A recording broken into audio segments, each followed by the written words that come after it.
sales can be made 24/7. It's like the principle's so low. I'm getting weekly sales reports about, a few $100 a week. Something that can help, I found has helped me in my career and working with clients and working in-house is establishing like the mission or the goal set up front. I worked with a client that would literally check daily, like on the phone, like get their Shopify app open. Dropping the price is basically changing the positioning of the business. Oh, absolutely. If it's direct to consumer, you might annoy some customers who just bought it full price last week. Over time, how do we get more sales and how do we know demonstrably what caused that lift in revenue and being able to measure it in some way so you can repeat it again? It's quite the experience to just do something and then let it tell you what it is. They know about marketing already, right? Yeah, they already know what needs to happen. I know. And they don't need to be told what needs to happen in marketing. Yeah. And that's the point, isn't it?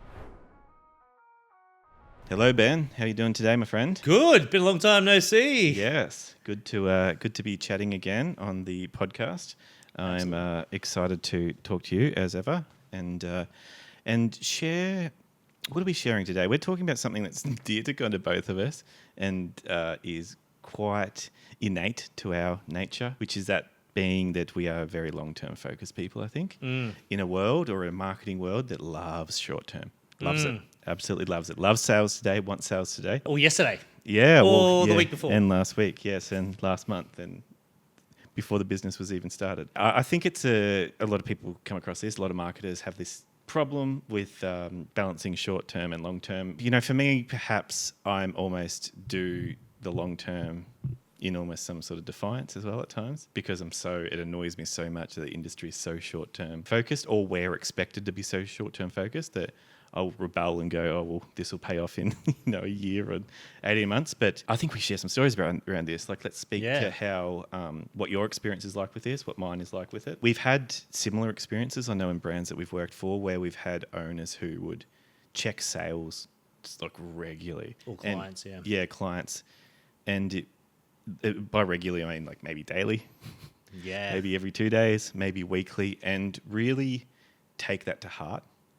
And really make decisions with today's results. Yes. This week's results. Totally. So if you're a marketer or you work in product growth and you've had, a client owner or someone who's changed their mind or, on the whim has said something one day and has changed it the next or has, this episode is for you. So definitely on double clicking on the, hourly or like the frequency and short turnaround. So it's interesting, as you and I have listed before, long-term thinking, and mainly like I see long-term thinking as like a framework or systems orientated view in that if a task has to be done more than once, it should have a process documented. Right, for all those involved, like we mentioned in episode 1, where it's like what was the checklist or what was the procedure that needed to be followed, and so it can be repeatable, it can be efficient. Balancing, like you said, between the short term, the results of yesterday is that I was working with a client, and it was an e-commerce brand, and I love working in e-commerce, love working with founders and merchants, and when you start a business, it's probably one of the best feelings in the world is getting sales, right? Like getting that first sale and then hearing, like getting the sales after that, That's especially true. like, yeah. And so it makes sense that you'd want to check as frequently as you can what's happening to your site, right? So you just get a pulse, like it's a living entity, especially when it's direct to consumer. Sales can be made 24/7. So I worked with a client that would literally check daily, like on the phone, like get the Shopify app open. And Shopify app actually, if you don't have an e-commerce store, but you can set a notification that it actually goes cha-ching when you get a new sale that goes to the checkout, right? And so this client literally would have that on his phone. Oh no. And it would go cha-ching, cha-ching. And he had to mute it in meetings, right? But like really exciting. But one of the challenging things that I found with working with that particular client was it was good to have finger on the pulse. Hey, what post went live? What email went live? Or what activity has kind of done this surge of sales? The hard part was when optimizations or changes fundamentally to the pages on the website would be made, right? I'm talking like pricing without considerations. Hey, well, it's not going. I'm not getting as many notifications as I should or sales. Yeah. Okay. Let's drop the price. Wow. Right? Let's drop the price. Oh, let's change this here. Let's move these stars here, or let's, put this image here, and make these changes almost like overnight. And almost to get the cha-ching like happening. Yeah, probably, it's addictive, right? Like, I can imagine, especially when you're going, okay, cool. Well, I know the margins on each one of those products. So maybe when you're starting out and it's your own business, it's probably like a really good thing, right? Like, you're like, oh, I'm going to edit this, and it doesn't really impact anyone, right? But when there's a program or schedule of work to be done, and then there's you know what? I think just because I feel that this will make an improvement because I think I know my customers, or I have this hypothesis, but there's no way to measure it. Like if you have a hypothesis, at least set up like a split test, right? Or at least do some kind of form of measurement. And the measurement has to be like the same group or sample size at the same time doing the thing, not just we'll make this change, we'll make 10 different changes, and we don't know which one. I know that, it's that saying, it's like, I know half my marketing works and half my doesn't. I just don't know which half, kind of works. And this is that thing. It's like, what change caused, or what impact did that price reduction make? Or what impact did the moving that image there, or turning that into a video, or writing these words here and having this bold, and, and that kind of thinking around. And the thing around now is there's so many.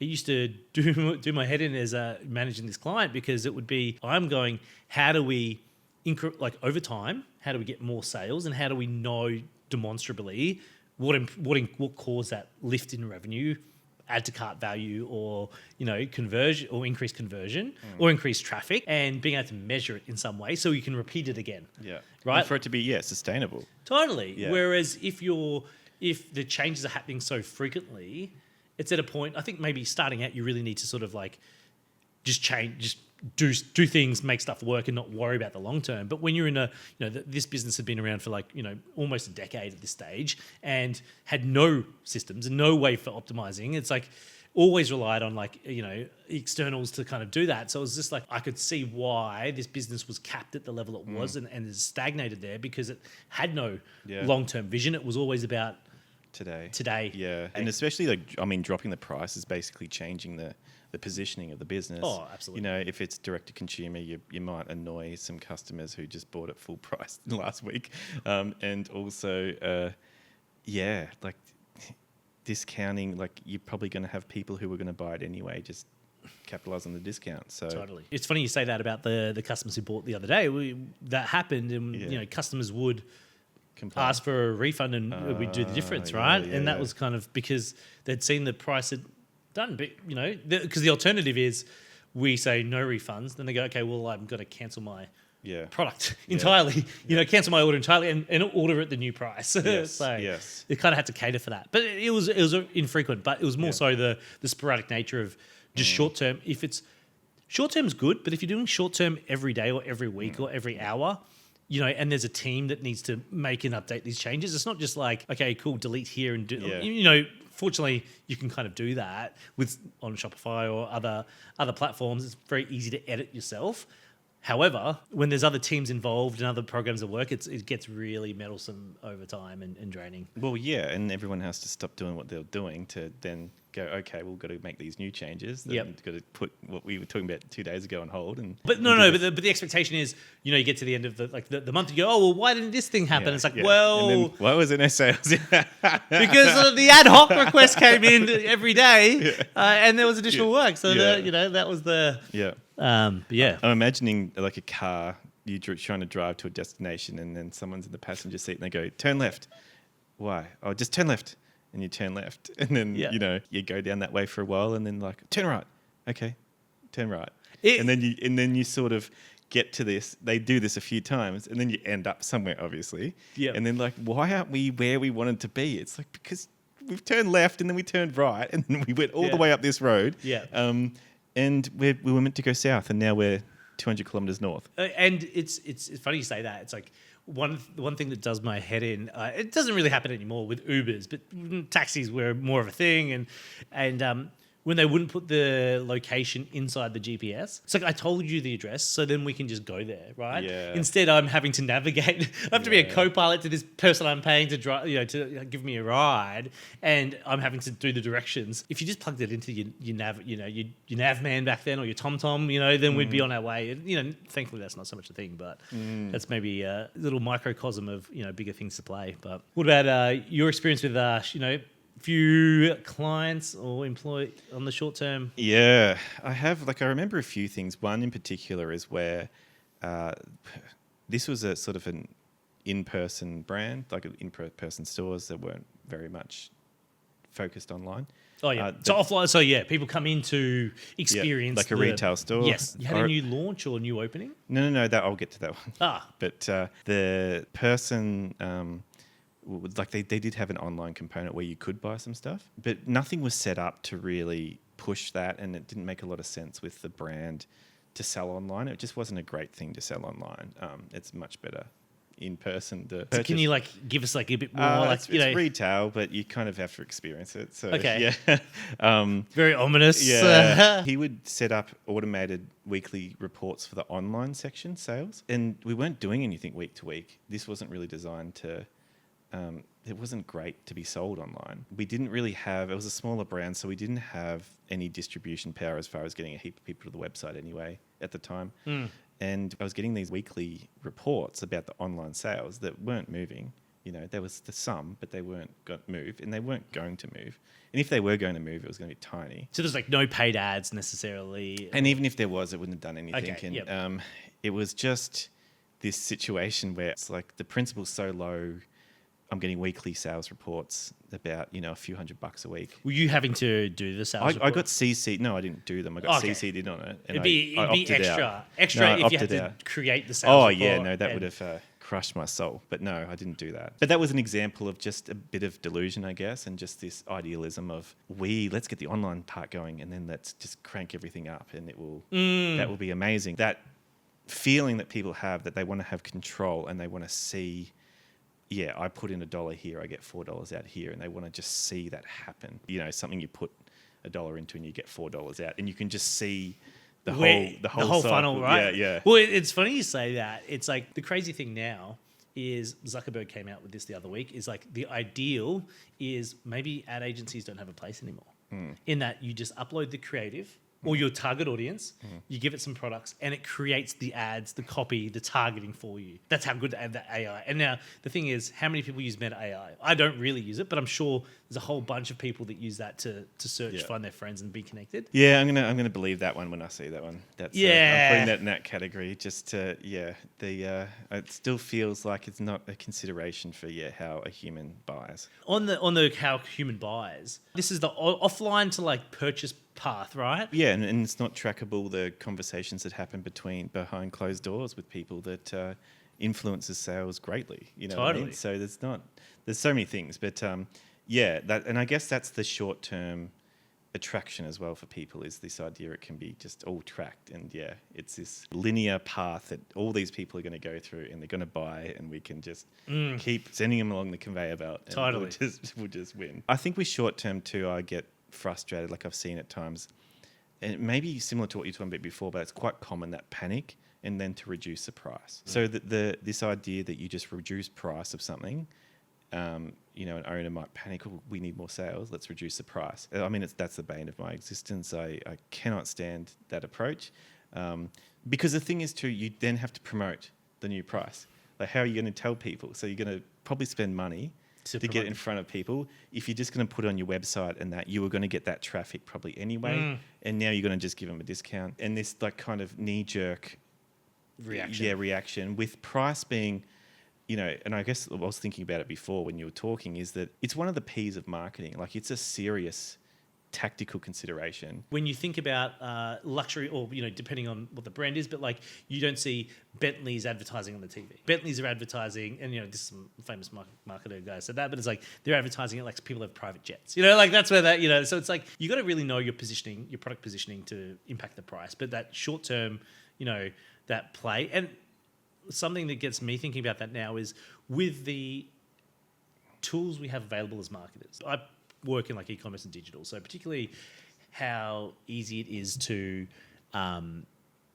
spin something up. So we're talking about a new landing page, we're talking about a new product, we're talking about an email series with little to no code for, with most what you see is what you get editors these days. I worked on a campaign many years ago where it was this product had gone through, manufacturing, design, sourcing, it had come back on, is back in the warehouse, ready to go. And I was just going, why has no one ever in this role considered, hey, when we create a product, and in order to sell it, I think that treat your website. This is how I see it. It's like your website like a physical store. I know it's a bit easier than that, but what you'd invest in a retail fit out is actually really considered. Like you think about the shelf space, like what products you're merchandising, location, and all that stuff. It's almost too easy to create something now, and was easy. It's perceived to be easy to change things. Correct. Well. Yeah.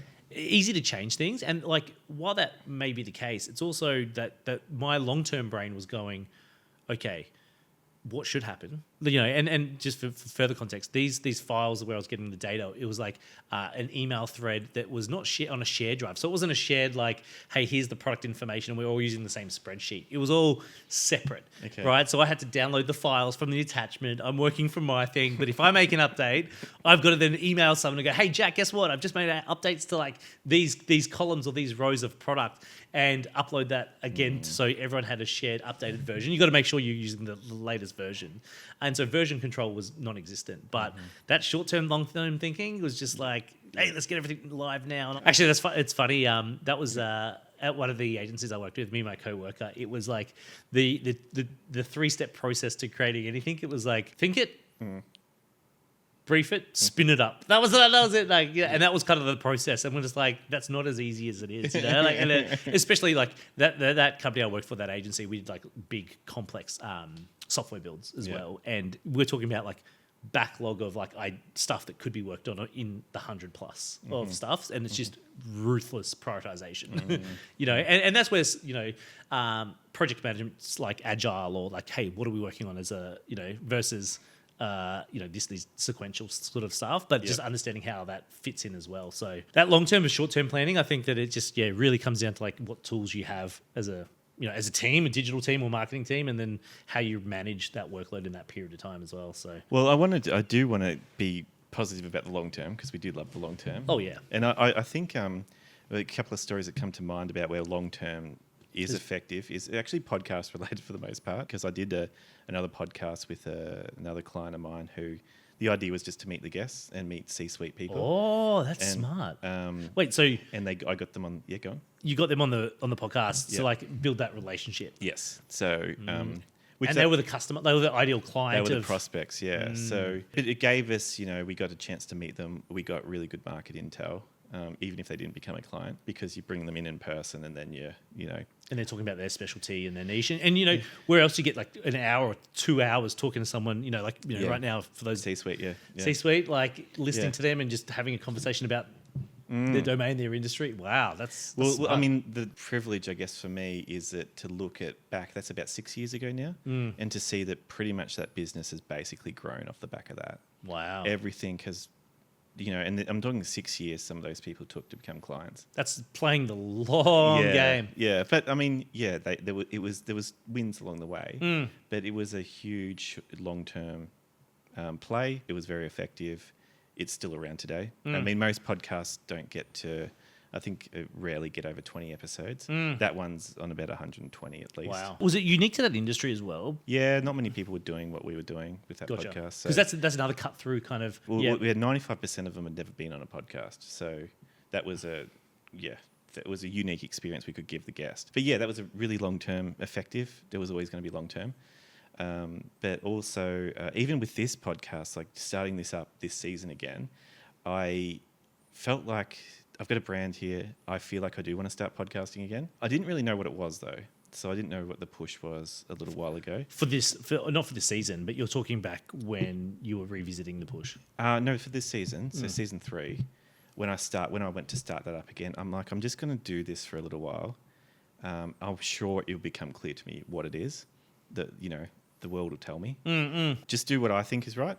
And I had things that didn't work, but I wasn't too worried about what happened tomorrow or the next week or whatever. It was just, do a ton of episodes and see what the feedback is. One of those people that gave me feedback was you, actually, around, and that was surprising to me because, okay, you're a senior marketer. You're the one getting value out of it, which I didn't plan for it to be for senior marketers. Who had you planned it originally? I kind of had a loose idea that it was going to be for more your CEO types who wanted to learn more about marketing. I think rarely CEOs I know. want to learn. They know about marketing already, right? Yeah, they already know what is happening. I know. And they don't need to be told what is happening in marketing. Yeah. And that's the point, isn't it? Yeah. So the only ones who actually want to listen to this are marketers. Yeah. So, that's what the feedback was like, yeah. I resonate. So if you're listening to us now and going, I hear you guys, get in touch. It's definitely, there's definitely like sharing war stories. And that's something I found comforting is I'm not in it alone. While I may be like a one person, marketing team or digital team right now, it's like listening to those war stories on my commute to work was like, it was comforting, you know, like to say the least. So which, wasn't the intended effect though, but I had to do it and then listen to what value people were getting from it. And then they told me. And then I'm like, okay, well, that's what it is. And I've talked about this before. I don't know if I've talked about it on the podcast actually, but it's quite the experience to just do something and then let it tell you what it is. You have to have your own thing to be able to do that because no employer or client's going to probably let you do that. Have been in market or service for a while, but like, do you ever call your customers or find out how they're feeling about your product or service they're offering? And that's something that you do is like, it was insightful in the project that we worked together was like, actually our customers are saying this and we thought it was completely different. And, that's that short-term versus long-term in a way. And we made, more decisions off the back of that. But that was something where it was really informative about listening to your customers around just doing something and figuring it out. Yeah, for sure. And I mean, I think it is valuable to think about a brand as like a living, breathing thing. I know it's not, but it's not. I mean, it's not. Okay, it's not like Kmart's not a living, breathing organism. Mr. Rental is though. Mr. Rental is. Wendy, but, no. And you do think about like it has to grow, and it will tell you things that it needs. You have to listen. Like some of it's about you pushing forward, but a lot of it's about you listening and then adjusting to what you're told. What the market's telling you. What the market's telling you. So very cool. I'm still bullish on my long-term play. I think I do push that very hard just because a lot of people I come across are very short-term focused. Obviously we have to get short-term sales as well.